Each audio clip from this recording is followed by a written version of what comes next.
Yeah, I think it was really powerful just to hear Chamique's story and to hear such a great competitor talk about some of her vulnerabilities and what it takes to express that. And I think that's something that a lot of people here are going through, and a lot of people have a hard time maybe expressing or asking for help. And I think it's just a really great story for all of us to hear. Yeah, I mean, I think we got off to a great start last year.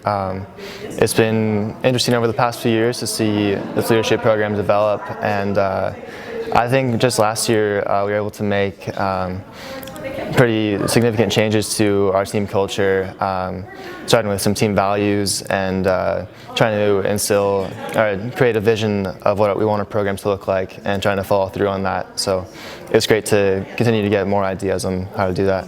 Well, it was wonderful to hear Chamique's story, and probably one of the biggest things that I took away personally is how many perfectionists there really are on this campus, and how close I feel to all those people in terms of my own problems and things that we deal with together, as well as that even the greatest competitors, such as our today's speaker, can deal with a lot of things, and it's not always as easy as just shaking it off or praying it away, as was said today. Being in this beautiful room, hearing this amazing story from a world-renowned speaker, I truly am grateful for Gilead's support of this program, and for the fact that this program is enabled and put in place for us to learn how to better support our teammates and become better leaders. I think this is amazing, and seeing this program's second year is really inspiring. I hope it continues to grow and benefit many more generations of captains and rising leaders. Well, it was great today being welcomed into this community. Today we talked about mental health and awareness, and I just shared my personal struggles. And hopefully today, I don't say hopefully, I know it resonated with a lot of the coaches and also the student athletes. And so hopefully we blessed them today with some great coping skills and some tools to help them down the road in life. Yeah, just being a young person can have its stresses. Being a college student athlete, a whole nother level of stresses. And we carry that whole perfectionism thing. We want to be great at what we do.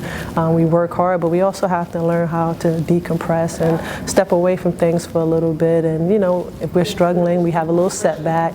Learning what resilience is all about, and not just digging yourself a deeper hole, and also realizing the resources surround you. They have a great support system here. And sometimes, when you're young, you kind of run from those things. You don't want to feel isolated, or you worry about if others know that you're seeking those services. But it was a great environment. I think everybody was supportive of each other, and at the end of the day, it's about total health. Mind, body, and spirit. And I think sometimes, as athletes, we fail to realize that. We think about the whole physical aspect of it, but the thing is like, if you want to be great at something, you have to take care of the total body and the mental. The mental is key. I think that kind of is the big thing that keeps everything going. So it was this great dialogue, and they asked some great questions today, the student athletes, and so it's been a pleasure of mine. The thing that surprised me, I knew they were smart, but some of these kids had majors that I've never heard of.